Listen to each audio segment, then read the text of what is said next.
This is the Let's Go Win podcast with your host, J.M. Ryerson.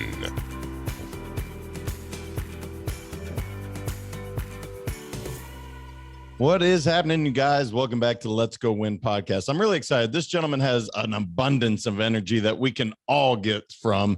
Glenn Lundy is a husband to one, a father to 8, and the host of the wildly popular Facebook Live show, Rise and Grind, and creator of Breakfast with Champions Club on Clubhouse.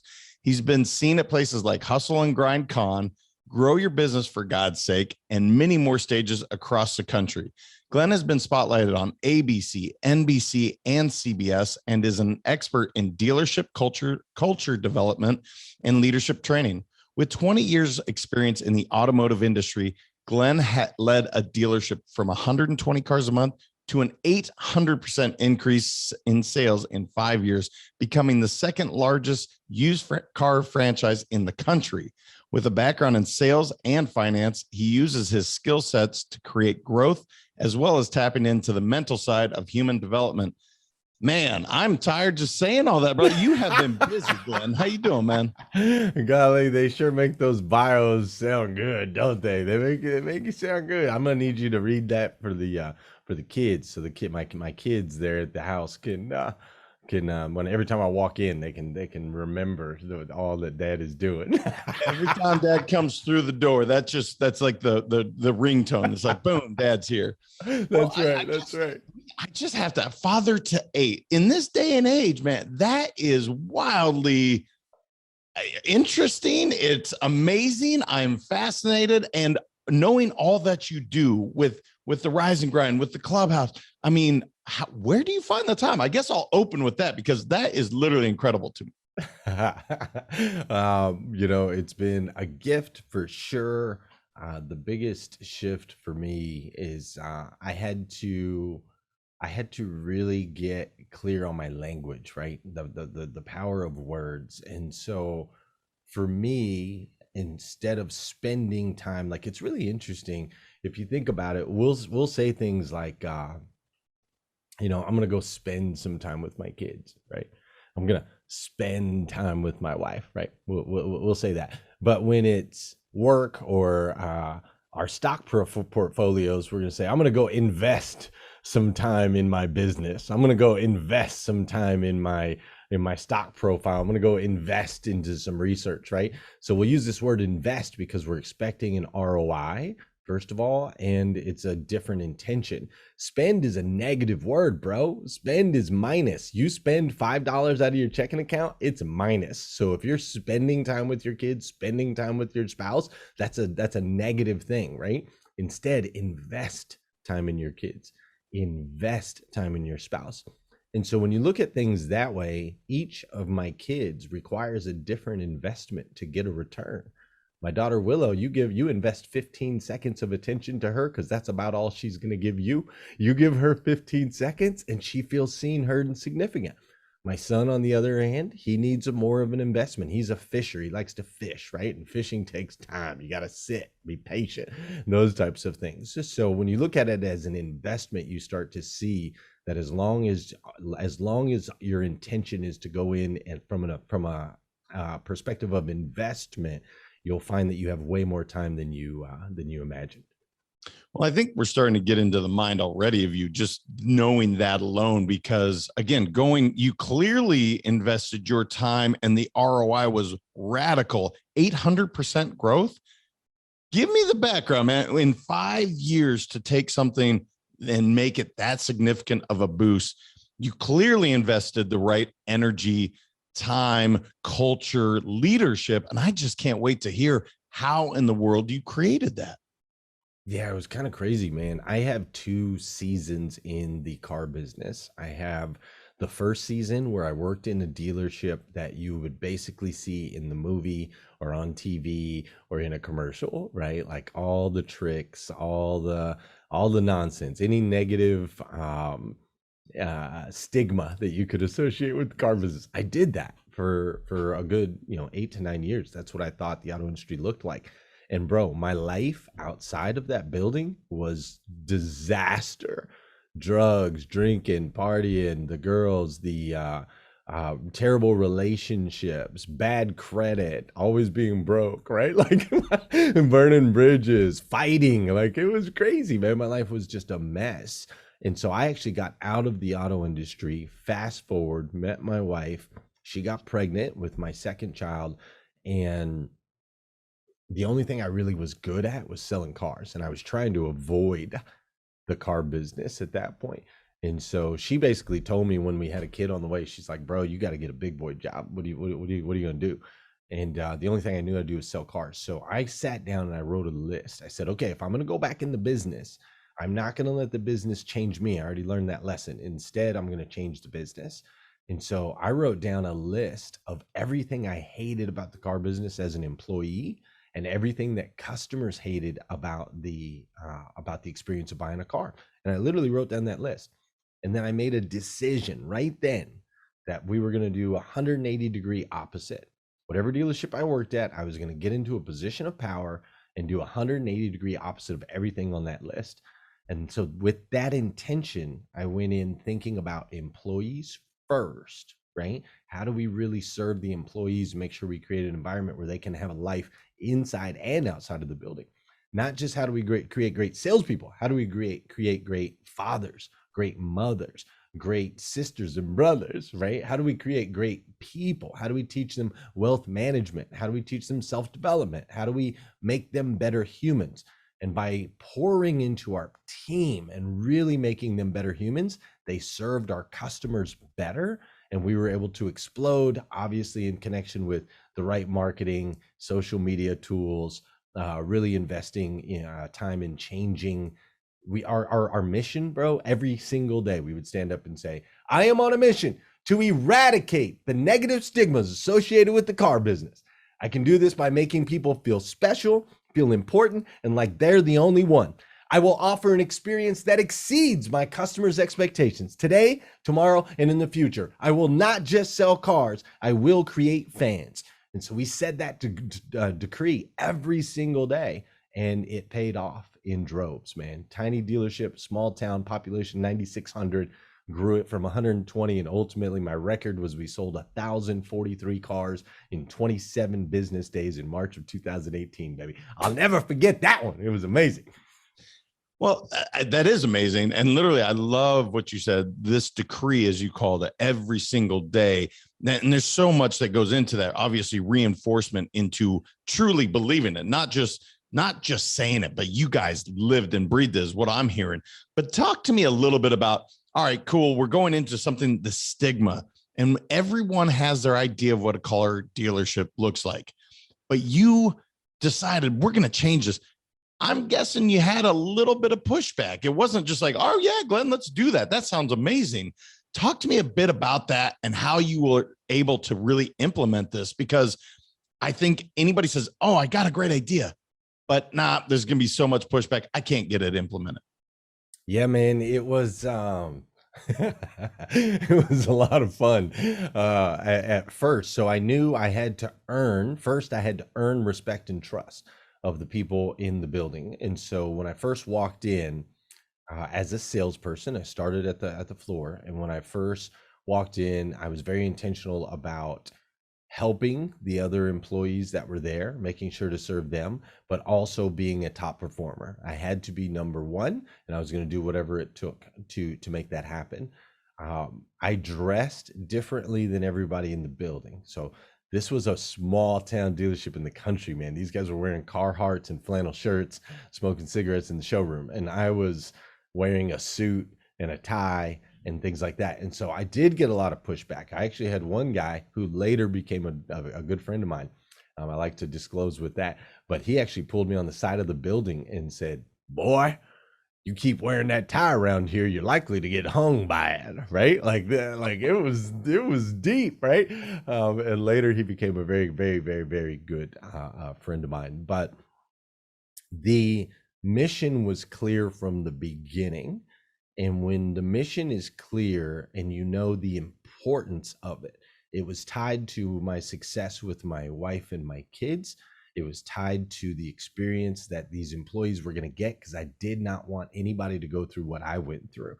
And so the mission was clear. And when the mission's clear, You just know that there's going to be, you know, pushback. There's going to be trials. There's going to be tribulations. And what I didn't do is I didn't put a timeline on it. I didn't say it has to be this way in 90 days or I'm freaking out of here, right? I said, you know what? I don't care how long it takes. This is what we're going to create. And so after 4 months, I got promoted to management. And then after that, I got promoted to the next level of management. And after that, to the next level of management. And all along the way, I was just building and earning respect and consistently speaking of and consistently pushing towards that end goal, not allowing anything to throw us off track. And anybody that didn't get on board once I got into the right position, it was like, hey, you know, you're either on the bus or you're not, but this is where the bus is going, you know? Well, and one of the questions I've been dying to ask you, because you have this dynamic personality. When you walk into a room, man, you smile and it really does light up the room. Now, what's interesting is when I heard the show Rise and Grind, I don't think of smiling and happy and loving. I think of, man, it's gritty and tough. And I guess maybe that's just a perception that I have, but it's amazing. You really authentically enjoy putting in your best work, providing for others, inspiring others. Can you talk to me about where Rise and Grind came from and how you show up and just every day is a great day in Glenn's world? Well, you know, when you look at and we won't go down this rabbit hole because the person I used to be can't really add any value to people today, but I've been homeless before. I've been in and out of jail. I've had, you know, drug issues, you know, depression, I've battled depression, suicidal thoughts, suicide attempt, all of those things. And so the way I climbed out of that, with a lot of help from, you know, from a spiritual level, but the way that I climbed out of that was initially I started listening to the Eric Thomases, the Les Browns, those types of things. And I think it's so funny, man. I think motivational speakers are a lot like music, right? Like if you have a breakup, then you want to listen to all those like sad songs, you know, and like Les Brown is like perfect. If you've been knocked down, you're coming out of homelessness, or you're like really at the bottom, Les Brown is just perfect because he'll be like, dude, life sucks, man. But if you can look up, you can get up, right? And so it was a lot of that. And then once I evolved a little bit, I went to the Eric Thomas, and Eric Thomas was always talking about rise and grind, rise and grind, rise and grind. And as I started to study more and more leaders, motivational speakers, industry experts, I started to notice that they all had one thing in common, and that was the way they started their day, right? The way they started their day always tapped into mind, body, and spirit. And though they had different methods and modules and so on and so forth, it was always mind, body, and spirit. And so I started researching more. What does it really mean to rise? Like, what does rise stand for, right? And when we think of the word rise, it's you know, the rise of an empire, the rise of somebody's career. Like, it's this real positive thing. But then when you hear the word grind, you kind of shift over to the negative side. You're like, I don't necessarily want to grind. Like I think of like the little, you know, back the Native Americans used to take the mash and grind the corn, and we were taught that in school. And so when you put them together, you do get a little bit of a conflict, right? It's like rise, which is rise up, but then grind is kind of a thing that's down. And so I really just started looking at how do we shift, and again, it comes to words, right? How do we shift our perspective or our perception of what something is from what we were told or maybe what we've seen? I watched my parents grind, bro. They would grind every single day. And I also saw the reward that they got from that. And it wasn't a reward that I necessarily wanted in my life, right? And so I had to shift what grind looks like. To me, grind is again really just about intention. It's about being intentional about every single minute. Grind doesn't mean all work and no play. Grind doesn't mean it has to hurt and you got to build blisters and you got to build calluses. Grind is just an intention that I'm going to go into this at 110%. Whatever it is I'm doing. If I'm playing with the kids, I'm playing at 110. If I'm traveling and going on vacation, I'm going to go on vacation at 110. If I'm going to do a podcast with my man, I'm going to do it at 110. And so grind in my mind just means giving as much effort and energy as possible, right? When they're pushing down the corn, it's really about the effort. And then you can focus that effort and attention and energy in ways that are fulfilling, that'll light you up. And this smile, man, I appreciate you pointing it out. I mean, I spent $25,000 making sure this sucker looks the way it does. So I appreciate the compliment. Well, they did a damn good job, brother. I mean, literally, it's one of the first things when I met you, I was like, man, it's got a heck of a smile. I mean, I really appreciate it. It is so interesting, you know, the words and what they mean to us. And that's obviously been such an important thing to you. I want to get into, speaking of words, you have a philosophy or a thought on extracting greatness. And obviously, you've extracted a lot of greatness from yourself, from the pre-Glenn I know to the Glenn I see today. Talk to me about that, brother. What does that mean, extracting greatness, and how does one do that? Well, in order to extract greatness, in order to accept the idea around extracting greatness, you have to come to the reality that it exists, right? So I feel as though in my past life, and I know that many people experience this, you know, I didn't believe that there was a seed of greatness inside of me. It was, you know, mundane, average, less than, not worthy, all those things that we tell ourselves. And it wasn't until I was able to accept the reality that there is greatness inside of all of us, right? In everybody, there's a seed of greatness that was planted in you from the very get-go. So once you can accept that greatness does exist, right? And Les Brown talks about this all the time. He says, you know, there is greatness in you. I actually have a call with him later tomorrow, actually, and I'm super excited about that because he always ends the call like, there is greatness in you, right? And so once you accept that it's there, now it's a process of extracting. How do we get that greatness out? And I believe, again, kind of going back to the way you start your day, I think the dew is always there in the morning, right? It doesn't matter how hot it is outside. Doesn't matter. You know, I live in Kentucky. There's a lot of grass, and if I go out at 4 o'clock in the morning, there's gonna be a little bit of dew on those blades of grass, right? Now later in the day, the heat might come and it's things get scorching, it gets hot, it gets uncomfortable, right? But it's always there in the morning. And so I go through a 5-step process every single morning. This is what I teach. I wrote a book about this, an ebook called The Morning Five Simple Steps to an Extraordinary Life. And by just doing these 5 simple steps, right? Not hitting the snooze button, don't touch your phone first thing in the morning, write down the things that you're thankful for and your goals, which sounds like 2 steps, but it's really 1. Goals by themselves can lead to a negative energy, right? You feel less than. I want a bigger house. I wish I was better looking. I wish I had more money. It can actually be a negative energy. Gratitude first, right? I'm grateful for a roof over my head. I'm grateful for my health. I'm grateful my bills are paid. And then we stretch and reach. So I call that 1 step, gratitude and goals. And then step 4, taking care of yourself physically, get the body in motion, make sure you're taking care of your health. And then number 5 is to send out an encouraging message, right? Release your positive energy out into the universe, lift somebody else up. And as we all know, whatever we give comes back typically tenfold. So it really starts in the morning, having a disciplined routine that taps into mind, body, and spirit to help you extract that greatness, as well as build a solid foundation so you can weather whatever storms are going to come your way. Well, and I just got to ask, because I've seen the times that you're up. It's early. So what time do you start this 5-step process? Because I think you might blow some minds right now, brother. I told you guys the energy he brings.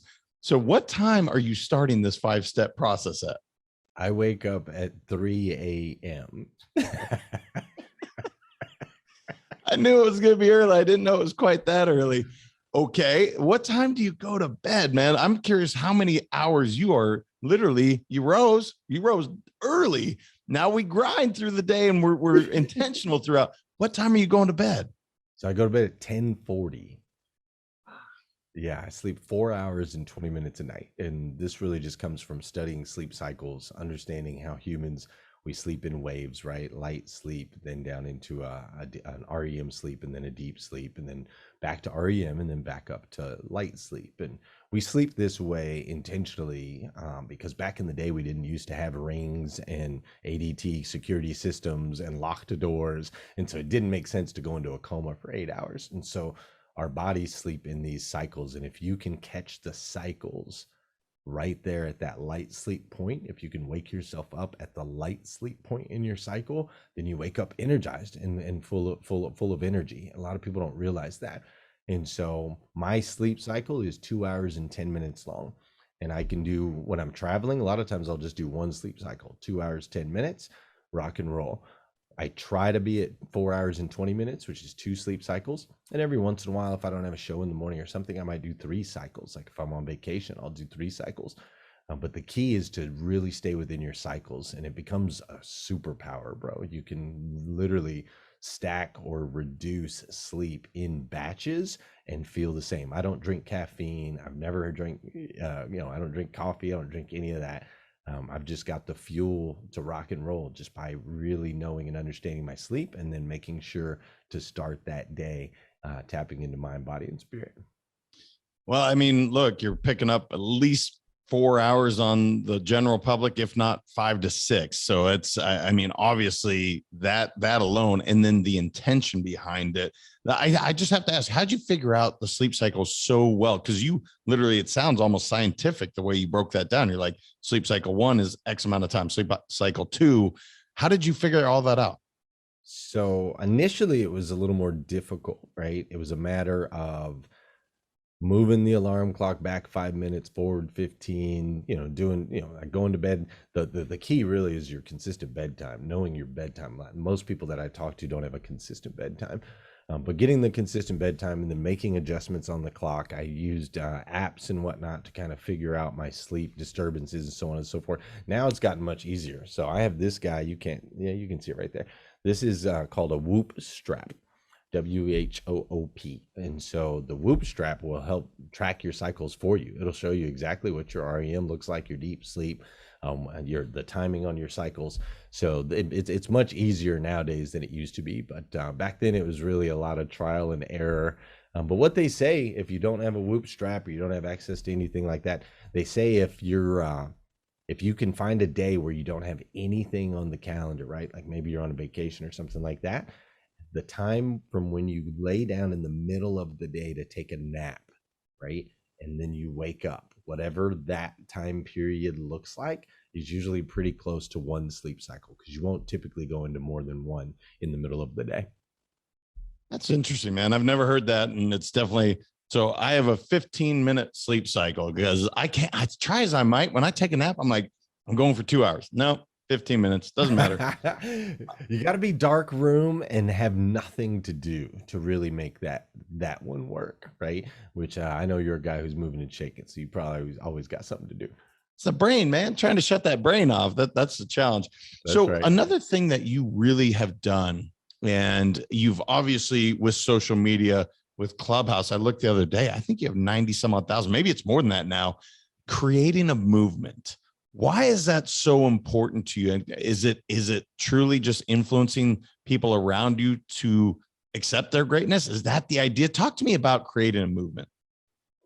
Yeah. So here's the thing. And I have studied great leaders all around the planet. I've read tons and tons of books, and the book that I constantly go back to, and who I believe is the greatest influencer and movement creator of all time, is the Bible, this book of this guy named Jesus. And religious or not religious, I'm not talking that at all. It's the #1 selling book of all time, 3.6 billion copies. So that says something. It's timeless, been around for thousands of years, and it's still changing people's lives today. So that says something. And the story of whether you think he's a man, a God, doesn't exist, it doesn't matter. The story of Jesus is such an impactful one in so many ways. And so the influence that story has had on me is really what calls me to want to create movements. So I watch in my mind as I read these stories how this one man thousands of years ago with zero technology, the most technological thing they had back then was like a saddle on a donkey, right? So this guy thousands of years ago, he had a message on his heart where he wanted to help people feel seen, heard, and significant. He wanted to offer them a hope, right? And the way that he delivered that message was he traveled across the deserts, man, through battled sicknesses, battled weather, battled people wanting to throw stones at him, hang him, imprison him. He faced all of these things, right? And literally would travel. I just think of Jesus traveling, 10 miles, let's just say, across the desert to go into a village to get an audience of what?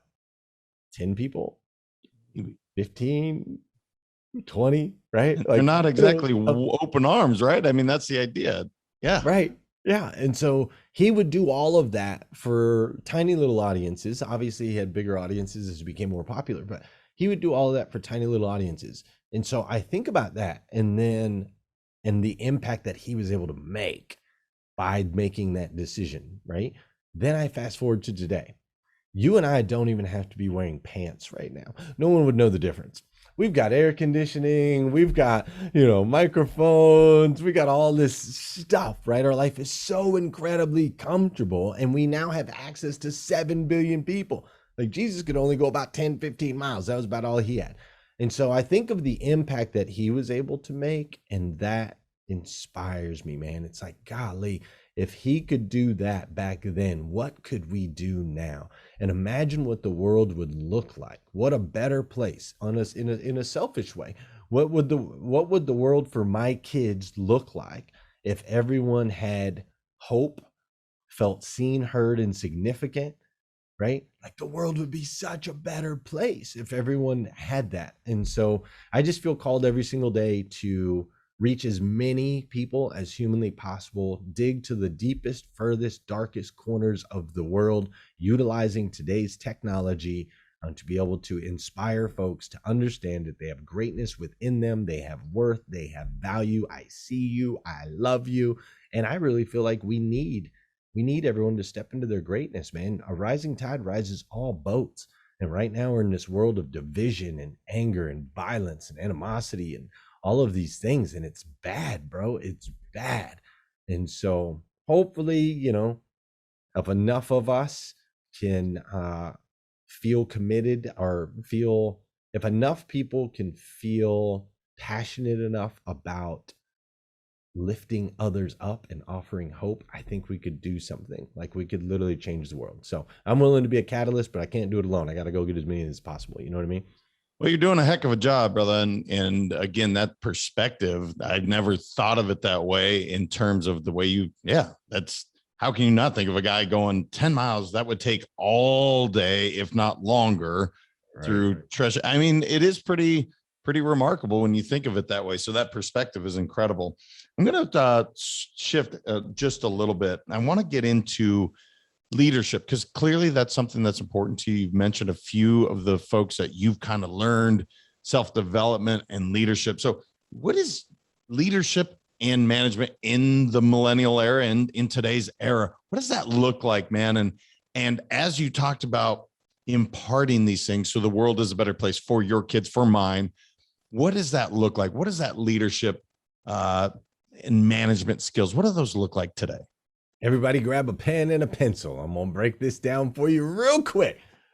For those of you that are listening in, congratulations. You just arrived at the show. You're going to be able to take what I'm going to share with you right now. You're going to apply it into your life, into your relationships with your kids and your businesses, and it's going to be transformative. You ready? I want you to take your pen and pencil, and I want you to write down from top to bottom, not from left to right, but from top to bottom. I want you to write the word LEAD. L-E-A-D-D.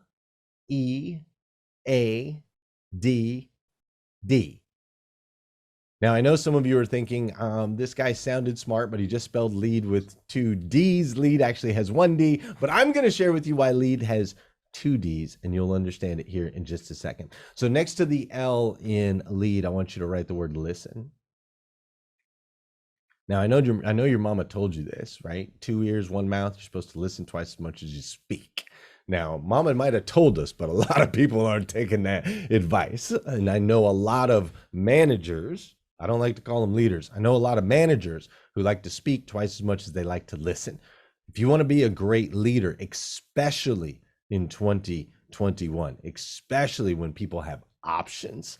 Like back in the day, there wasn't a whole lot of options, right? You kind of worked at a factory, maybe you ran a business if you were lucky, but you kind of had to follow in line, right? You had to go and get your college degree, pick your career at 18, stay there for the rest of your life, right? Nowadays, you got 7-year-old kids making $27 million a year on YouTube, right? So the options have opened. So if you're not listening to what your people find valuable, and listening to their needs, their desires, their concerns, their worries. If you're not listening, bro, you're not leading. I'm just telling you right now. So the L, listen. The E stands for encourage. Now, when you put these two back to back, listen and then encourage, what that means is you're going to have to listen with the intention of encouraging. Wait a minute. You mean I can't listen just to talk back? Like I can't listen to defend? I can't listen to say you're wrong? I have to listen to encourage? Like I have to find something good about what you just said? Yes, that's what I'm telling you. A great leader will listen with the intention to encourage. And I really learned this from one of my mentors in the auto world, a guy named Josh Cummins. And he would always listen to me. And then he would immediately, his response was never whether he agreed or disagreed. His response was always, Glenn, I really appreciate that you took the time to consider the potential options, right? He would always encourage me in some way, shape, or form, which made me feel seen, heard, and significant, even if he disagreed. Great leader will listen and then encourage. Always lead with something positive so that person feels seen, heard, significant. Now, once you've done that, listen, encourage. Now we're going to go to the A. The A in lead stands for advise. Now, this is where most managers start. They start and advise. I don't want to listen to you. I'm not going to encourage you. I'm just going to tell you everything you're doing wrong. You did this wrong. You did this wrong. You did this wrong. And then they smack you on the butt until you get out there and do better, right? That's where most managers start. Zero leaders start in the advise category. People will not accept, receive, or take action on your advice until they feel seen, heard, significant. They need to know that you care about them, or they won't take your advice. They just simply won't. Go out onto your social media feeds right now. You can see it, right? Someone's got an opinion, someone else, then they'll just battle all day long. They're not going to listen to each other because they're not going to take each other's advice. Nobody's going to take the advice, take the vaccine, don't take the vaccine. No one's going to take your advice because you're not listening to what they have to say first. You're not encouraging them. You're so quick to defend your position, right? Or to tell me what to do. I'm a grown man. You don't get to tell me what to do, right? Unless I respect you and I feel like you actually care about me. Then I will totally take your advice and listen to what you have to say. So we listen, we encourage, we advise. Now the D in LEAD stands for develop. Please don't tell me what to do and not take the time to show me how to do it. Like, come on, man, really? It takes 67 days, scientifically. It takes 67 days. Harvard and Yale came together. They did a study because everybody was saying, how long does it take to make or break a habit, blah, blah, blah. So they did a study. And instead of studying opinions, thoughts, or results, what they studied is the actual biology of humans. And what they found is it takes 67 days before you physically, like your body, your anatomy, actually changes, right? Creates new neural pathways, etc. So for example, I want to work out. I want to become a fitness person. Okay, great. You need to go work out every single day for 67 days.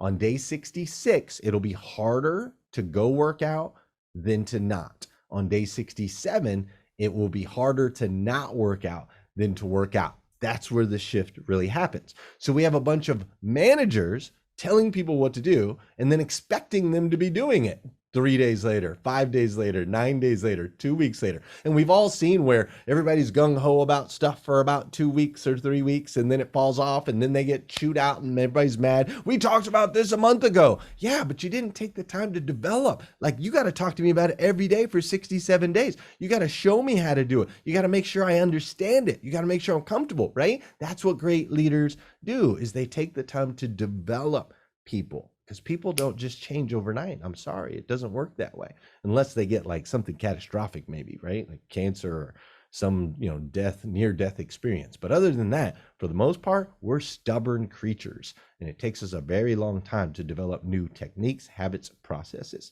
So we listen, we encourage, we advise, and develop. Now, the last D in lead is daily. You can't just do this on Saturday on the sales meeting. You can't do it once a week. It's not going to work. You can't do it when the cameras are on, but not when they're off. You can't do it when people are watching, but they're not watching. You have to do it all the time. So when you're in your relationship with your spouse, you should listen, encourage, advise, and develop. That's what you should be working on at all times. In your relationship with your kids, you should listen to them, encourage them, advise them, and develop them. In your business, listen, encourage, advise, and develop. And even when it comes to yourself, listen to what your body's telling you. Listen to what your mind's telling you, right? Advise, read, learn, right? Encourage, all of those things. Affirmations. Yeah, I'm a great guy. I'm amazing. I've got greatness in me. And take the time to really develop who you are as a human being. You do these things daily, you become an incredible leader. Incredible. So there it is, all wrapped up in a little bow. Listen, encourage, advise, develop, do it daily. Dang, man. I mean, that 5 to 7, whatever that was, that's gold, you guys. And I love it. I have to ask though, because the biggest challenge I have is that daily part, man. How do you get people to really buy into 67 days, to literally just commit to that on a daily basis? Because I think that's, as any of us as leaders, as coaches, that's one of our challenges, is getting people to do it. You can give them the recipe. You can do all the things, but if they don't follow through, do you have any thoughts on that real quick? Yeah, you can't. You can't get them to do it. You can do it yourself. And when you do it yourself, those that are attracted to you, for not physical attraction, but those that are, we won't get into frequencies and energies and all that, but those that are attracted to you, your flock, those that you are called to lead, they will watch, they will absorb, they will see results, then they will start to ask questions. And then once they start asking questions, they will start to attempt. And ultimately, if you stay consistent, monkey see, monkey do. That is the ultimate human characteristic, right? Our kids walk and talk like us. They dress like us. Our friends, if you would go walk through a mall and just look at the groupings of people, and you'll notice they're all dressed the same in each little group, right? They mirror each other. So you cannot get anyone to buy into anything that they don't want to buy into. But if you lead and you show it and you express it, then people will follow, guaranteed. That's solid advice right there. I mean, again, it's really important that people hear what he just said. It's like, you cannot, and that's a hard one. I was really curious to see where you're going with that, but I 100% agree with that. Gosh, I wish I had known. We would have got into frequencies, because I love that topic. We could spend a lot of time on that. I think I want to ask, just where are you going, man? What's on the horizon for you now and in the near foreseeable future? What are you doing, man? So I've recently been rereading Green Lights with Matthew McConaughey, and it's gonna sound really funny. So I've been doing my show for 4 years. We're approaching the 1,000th episode of #Rise and Grind. The 1,000th episode will be on November 5th, and I decided a month ago that the 1,000th episode was going to be the last episode of the Rise and Grind morning show. And it's been a tremendous part of my life for the last 4 years, opened so many doors and connected me with so many people, and I love it. And the way that I'm built, though, I know if I do episode 1,001, then I have to go to episode 2,500. because another 1,000 would not be an accomplishment. I've already done 1,000. Anybody can do 1,000 as far as I'm concerned, because I've done it. So I would have to do 1,500 more, right? Which would be a 6.5-year commitment of going live at 5:30 a.m. every day, Monday through Friday. And where I am in my life right now is I'm not interested in repeating the last 4 years, even though they've been absolutely amazing. Like you mentioned, there's 90,000 people over on Clubhouse we've impacted, hundreds of thousands of people around the world in Facebook and whatnot, but there's still billions, bro. Billions. And so I'm actually, Matthew McConaughey talks about when, how finding out your true purpose and who you are is really difficult. It's not as easy as people make it sound. And he gives a strategy in there, which was new to me. And the strategy that he talks about is removing things to find who you are, not adding things. And so my intention, my wife and I have had this discussion. And so our intention of the next season, and I don't know how long that season is, but the intention is to be really intentional about removing the things that may be standing in the way of us fully extending our wings, right? And really making the impact that we feel we're called to make. And so it's a little backwards from the rise and grind mentality, but we're actually going to be trimming some fat and clearing out some things. Breakfast with Champions, we're going to be pouring into that. In my 800% elite automotive, we're going to be really expanding that. Dealers across this country are getting slaughtered right now.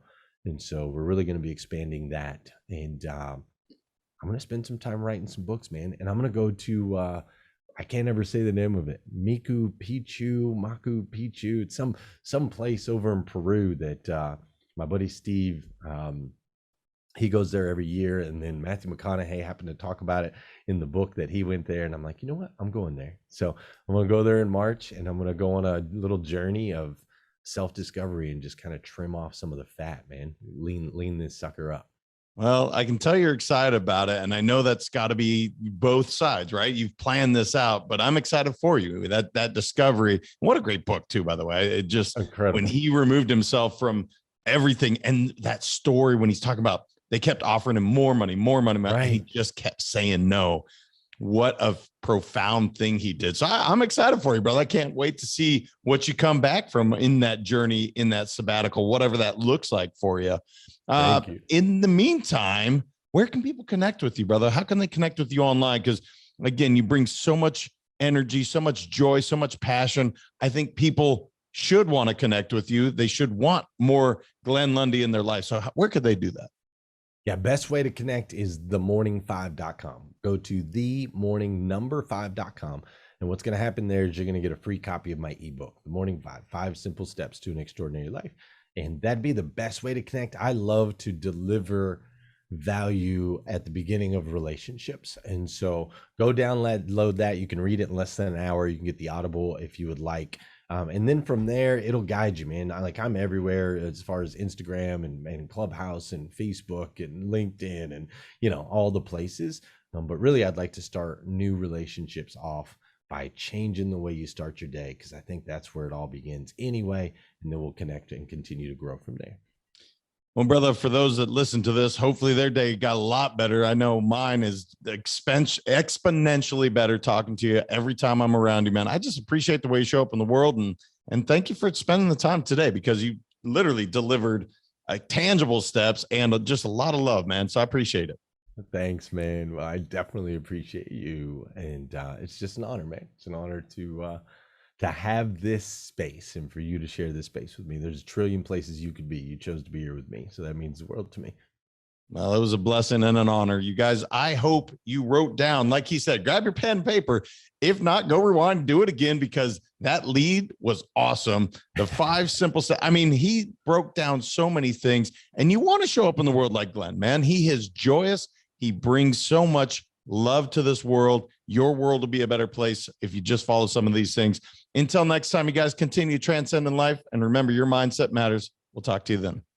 Thank you so much for listening. If this content is delivering value to you, please make sure to subscribe, rate, and review us. That helps us build this community, and that is what we are all about. building this community as big as we can, helping as many people as we can, and deliver as much value as possible. Be sure to head over to letsgowinpodcast.com for information on my coaching courses, and make sure to follow us on Facebook, Instagram, and LinkedIn at Let's Go Win 365. Let's go win and transcend in life. This is the Let's Go Win podcast with your host, J.M. Ryerson.